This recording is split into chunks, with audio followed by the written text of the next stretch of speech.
Yo les potes, bienvenue dans cette nouvelle vidéo. Nono est avec nous, salut Nono. Salut Sacha. Alors Nono, je ferai la même chose qu'après la première journée de Ligue des Champions, très clairement, si jamais il y avait des quarts ou des demi-finales de Ligue des Champions et que le PSG tombe sur le Barça, sur le Bayern, sur le Real Madrid, sur Manchester City, honnêtement, quelle serait ton analyse sur le match qui arriverait? Ah ben ça serait une boucherie, mais de l'autre côté maintenant, voilà, je te dis, j'ai vu le Real, j'ai vu le Bayern, j'ai vu le Barça et j'ai vu le PSG. Donc pour nous, à l'instant T, c'est injouable. Mais on sait que le Paris Saint-Germain, quand il joue contre des grosses équipes, peuvent très clairement ressortir les crocs. Oui, je suis d'accord avec toi, mais le problème, ça reste toujours le même. Le manque d'intensité, le manque de repli défensif. Donc tu peux pas t'en sortir contre ces grosses équipes. C'est vrai, les trois de devant, ils peuvent faire la différence à n'importe quel moment, mais ça suffit pas.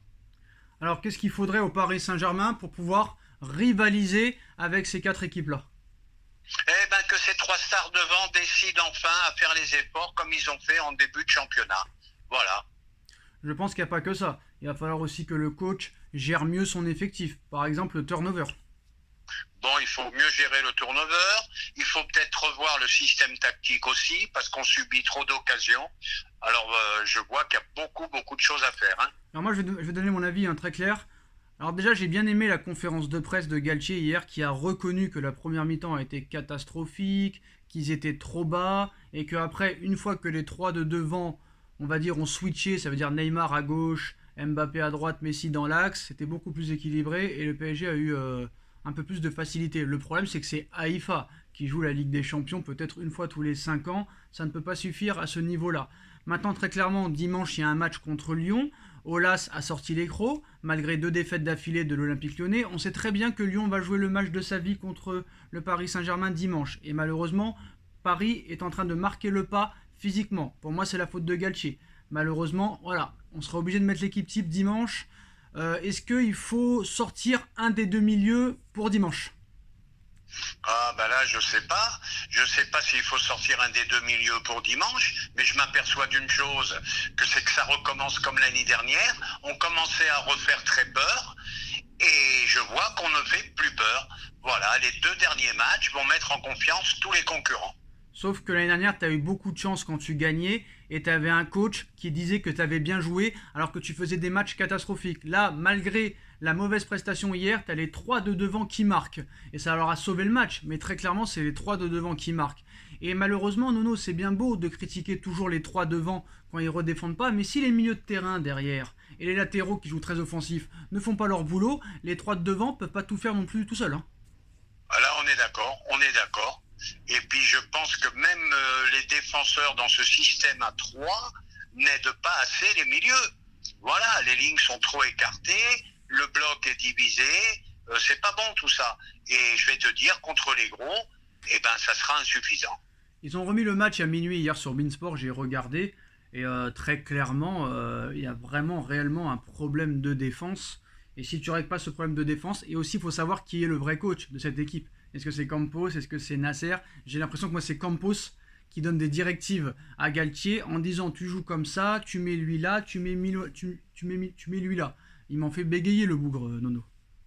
Ah ouais, le bougre, comme tu dis, mais moi, ça commence à me gaver, tout ça. Il faut faire le turnover, il faut faire jouer les joueurs que tu as recrutés, parce que je me demande quand ils vont jouer, et puis voilà, quoi. Il y a un moment, il faut soulager les titulaires, et c'est tout. Et là, on joue avec toujours, à quelques exceptions près, on joue toujours avec le même 11. C'est pas normal.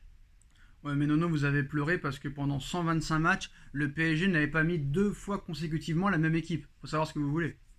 Oui, je suis d'accord, mais entre garder la même équipe et ne jamais faire de changement, il y a quand même une différence. Il y a une différence. Et je suis malheureux. Malgré tout, je suis très déçu de ce recrutement. Après, moi, je serais déçu définitivement quand je verrai la fin de saison. Mais quand tu vois Mukiele jouer, quand tu vois Sanchez déjà qui enchaîne les blessures, et que Soler et Ruiz sont partis pour seulement jouer des bouts de match, ça risque d'être compliqué. À part Vitinha, il n'y a pas vraiment de vrais recrues. Cet hiver, si ça recrute pas, ça risque d'être très compliqué. Moi, j'ai regardé Bayern-Barça, match extraordinaire. J'ai vu les bancs de touche des deux équipes. ça m'a donné mal à la tête. J'ai vu le banc du Real Madrid et le banc de Manchester City, ça m'a donné mal à la tête. Et hier, Nono, j'ai vu un commentaire sous mon débrief, mais j'étais mort de rire. Mais mort de rire. Le mec disait, et il se reconnaîtra, on va pas le citer, il disait « Arrête Sacha, t'as bien vu, Liverpool a du mal, Liverpool n'avance plus, le Real ils ont toujours de la chance à la fin. Mais mon pote, Liverpool a gagné 5 Ligues des Champions. Liverpool a gagné 5 Ligues des Champions. Le Real en a gagné 14. Le Barça en a gagné 5. Le Bayern en a gagné 7 ou 8. Le Milan AC en a gagné 6. Donc arrête. Le mec, on dirait que le PSG a gagné 12 000 Ligues des Champions, Nono, pour pouvoir se permettre de moins bien jouer. Non, le PSG a 0 Ligue des Champions. Et c'est ça que les footix ne comprennent pas. Les footix qui sont supporters du PSG à cause de Neymar, Mbappé, Messi, je suis sûr qu'ils sont même pas au courant que le PSG a 0 Ligue des Champions. Je suis sûr que eux croient peut-être que Paris a 2 ou 3 Ligues des Champions, Nono. Ça, c'est un véritable problème. Les mecs, ils voient rien. Hein. C'est vraiment des footix. Hein. Ben, on se demande s'ils connaissent le football. Moi, j'ai l'impression que voilà, maintenant c'est fini. On parle plus de contenu, on parle des stars, on parle de ci, on parle de ça. Mais quand il n'y a pas de contenu, supporter ou pas du PSG, ben, tu dois dire que le contenu est complètement catastrophique. Nono, voilà, est-ce que tu as vu le banc du Real, du Barça, du Bayern, de Manchester City? Ça fait peur. Hein. Ah, mais moi je te dis, aucune chance. Aucune chance. Si on tombe sur une de ces équipes-là, aucune chance. Voilà, mauvais recrutement. Galtier qui commençait à me plaire, là il commence à me déplaire. Ah non. La culture de l'instant, Nono, la culture de l'instant, ça suffit. Rappelle-toi, PSG Barça en 2021, tout le monde pensait qu'on allait perdre, on leur a mis 4-1 au Camp Nou, et au Bayern, tout le monde pensait qu'ils allaient nous écraser, et on les a aussi éliminés. Donc ça, on peut pas juger comme ça, c'est pas possible. On peut pas. Avec Pochettino, on a éliminé le Barça et le Bayern. Je suis désolé, mais... Oui, mais n'oublie pas que c'est plus le même Barça. Ah, ça y est. Bah oui, c'est plus le même Barça que l'année dernière. D'accord. T'as vu ce qu'ils ont recruté, c'est plus la même équipe. Okay. Ben voilà. Mais c'est vrai ce que tu dis, le PSG est capable de tout. Voilà.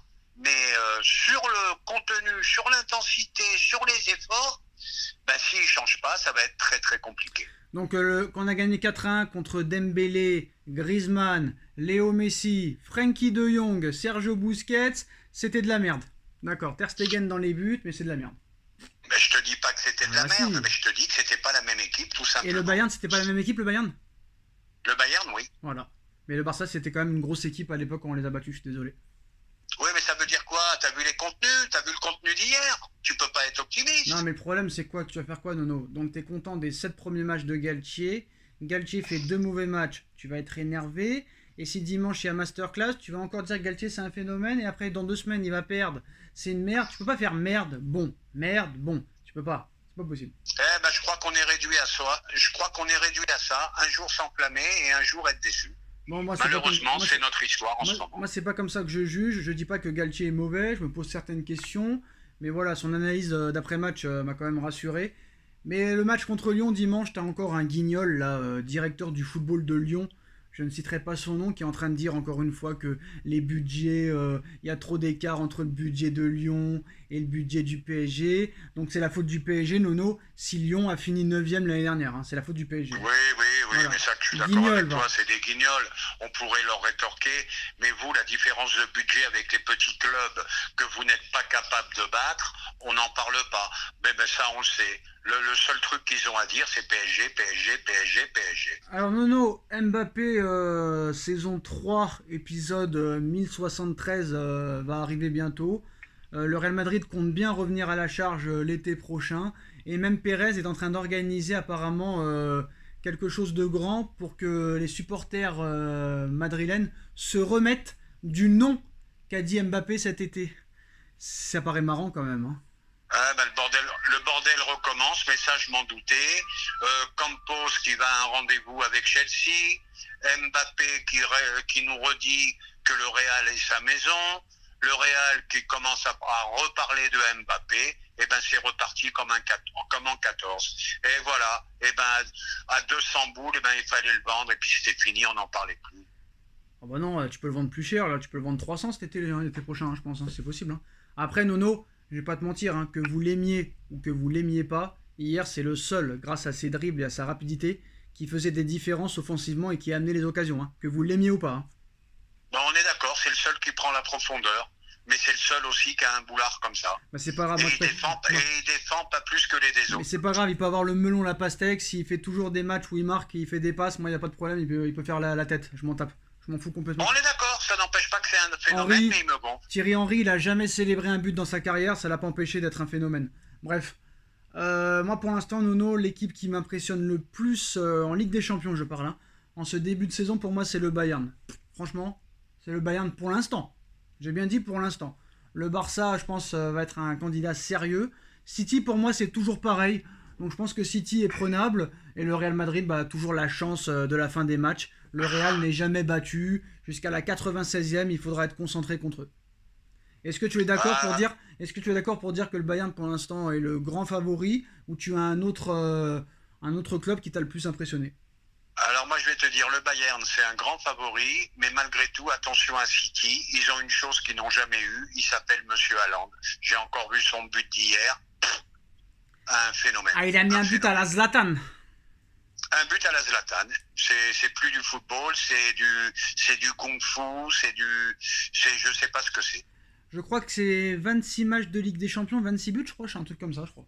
Lui aussi, il est parti sur des stats faramineuses. Et c'est l'arme secrète de City cette année qu'ils n'avaient pas avant. Ah, le gars, c'est un monstre, c'est un cyborg, et c'est un joueur comme ça en numéro 9 qu'il nous aurait fallu. Malheureusement, on a échoué avec Scamacca et on a échoué avec Skriniar. On verra le mercato d'hiver. En tout cas, les postos, c'est la fin de cette vidéo. Dites-moi en commentaire ce que vous en pensez. On like, on partage, on commente, on s'abonne. Et on se retrouve très vite pour une nouvelle vidéo. Merci Nono, merci à tous. Merci.